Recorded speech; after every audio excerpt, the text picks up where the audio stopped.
નમસ્કાર, આપ જોઈ રહ્યા છો નેશન પ્લસ ન્યૂઝ. હું છું આપની સાથે હેતલ વગર. ગુજરાત માધ્યમિક અને ઉચ્ચતર માધ્યમિક શિક્ષણ બોર્ડનું ધોરણ 12 સામાન્ય અને વિજ્ઞાન પ્રવાહનું પરિણામ જાહેર થયું છે. ગુજરાત માધ્યમિક અને ઉચ્ચતર માધ્યમિક શિક્ષણ બોર્ડ દ્વારા ધોરણ 12 સામાન્ય અને વિજ્ઞાન પ્રવાહનું પરિણામ જાહેર કરવામાં આવ્યું છે. ગુજરાત માધ્યમિક અને ઉચ્ચતર માધ્યમિક શિક્ષણ બોર્ડનું ધોરણ 12 સામાન્ય પ્રવાહનું રાજ્યનું પરિણામ 91.93%, જ્યારે છોટાઉદેપુર જિલ્લાનું પરિણામ 91.84% આવ્યું છે. વિજ્ઞાન પ્રવાહનું રાજ્યનું પરિણામ 82.45%, જ્યારે છોટાઉદેપુર જિલ્લાનું પરિણામ 51.36% સામે આવ્યું છે. છોટાઉદેપુર જિલ્લામાં સામાન્ય પ્રવાહમાં 5,387 પરીક્ષાર્થીઓ નોંધાયા હતા, જે પૈકી 5,370 પરીક્ષાર્થીઓ પરીક્ષા આપી હતી. સામાન્ય પ્રવાહમાં જિલ્લાના 5 પરીક્ષાર્થીઓએ A1 અને 191 પરીક્ષાર્થીઓએ A2 ગ્રેડ મેળવ્યો છે. તેવી જ રીતે વિજ્ઞાન પ્રવાહમાં છોટાઉદેપુર જિલ્લામાંથી 1,068 પરીક્ષાર્થીઓ નોંધાયા હતા, જે પૈકી 1,067 પરીક્ષાર્થીઓ પરીક્ષા આપી હતી. વિજ્ઞાન પ્રવાહમાં જિલ્લાના 9 પરીક્ષાર્થીઓએ A2 ગ્રેડ મેળવ્યો છે. ગત વર્ષની સરખામણી કરતા આ વર્ષે જિલ્લાનું સારું પરિણામ આવતા જિલ્લાવાસીઓમાં પણ ખુશી જોવા મળી છે. હું જિલ્લા શિક્ષણાધિકારી છોટાઉદેપુર.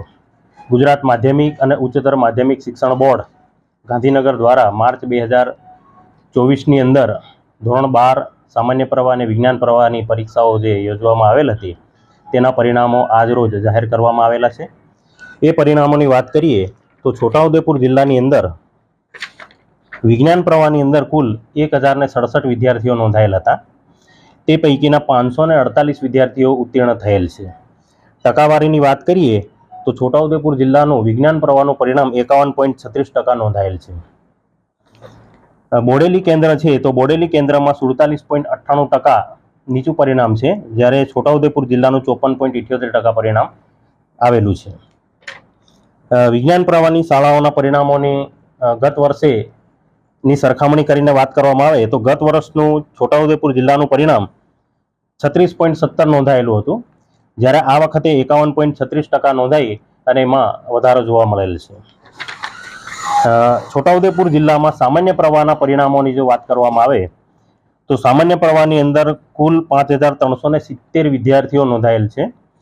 તે પૈકીના 4,935 વિદ્યાર્થીઓ ઉત્તીર્ણ થયેલા છે. ટકાવારીની વાત કરીએ તો સામાન્ય પ્રવાહનું છોટાઉદેપુર જિલ્લાનું પરિણામ 91.93% નોંધાયેલ છે. સૌથી વધારે ભેંસાવાહી કેન્દ્રનું 98.81% સામાન્ય પ્રવાહનું પરિણામ છે, જ્યારે છોટાઉદેપુર કેન્દ્રનું 82.83% ઓછું પરિણામ છે.